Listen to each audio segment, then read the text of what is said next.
So thank you for coming. To thank ARTspace for approving and allowing us to have this exhibition here. And thanks to the staff, and thanks to, I think I want to say thank you to Carl too, just because he puts a lot of hard work into having this gallery here. And I don't often have the occasion to be here during the day, but sometimes when you're here, it's a very wonderful place. It's right on the main street. People come in. It's really great. Really appreciate having this and the opportunity to see a show to its fruition. Okay, I have to keep talking. So, when you came in the door, we had hanging on the wall a small ambrotype. And this was a Victorian, an early form of portraiture from the Victorian era. And it's kind of unique because it's a unique process. It's there's an egg coating on the glass, and this is how its photograph is developed. So it gives you kind of a very virtual looking photograph. And the word ambrotype, I think, comes from the Greek, which means immortal. So there's something about this that was made in the 1850s, except for the teeth, which are in the picture, which are current. Sorry, teeth. But there's something very virtual and very modern and contemporary looking about this ambrotype and the photographs. So going from this idea, and that this is about portraiture, we have the oval, and we have this more, I don't really want to talk about this just yet.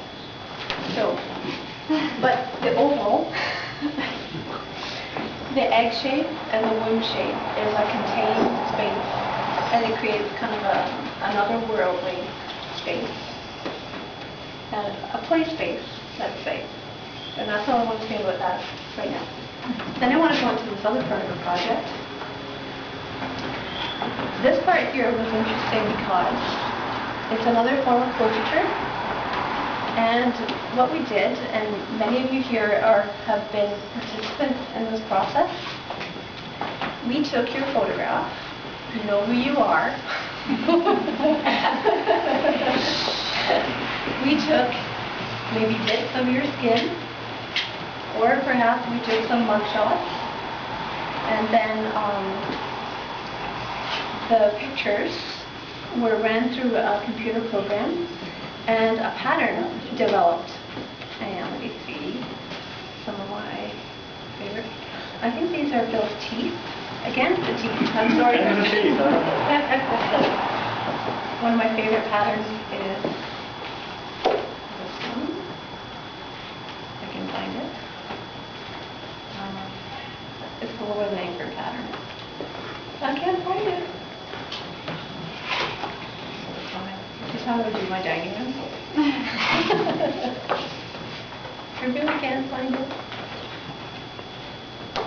And I can tell. These are Danielle's toes. Danielle is a runner, and her feet are beautiful. Danielle's feet are beautiful. They turned into some beautiful wallpaper. So we got this pattern. Have you seen her feet, Becky? Why are you laughing? They're not worse than mine. Another runner. Okay. Yeah, I can't find the other. Oh, I have a few of Becky. We did a mugshot of Becky. I think this is Becky. You know, this mugshot right there. I don't know. These are the Sonia papers. So.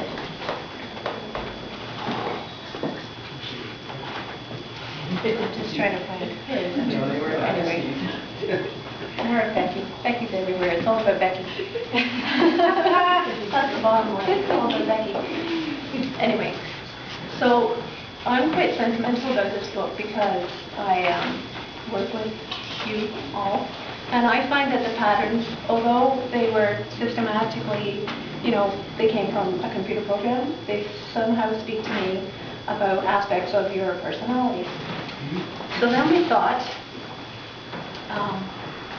how we would represent portraiture in different ways.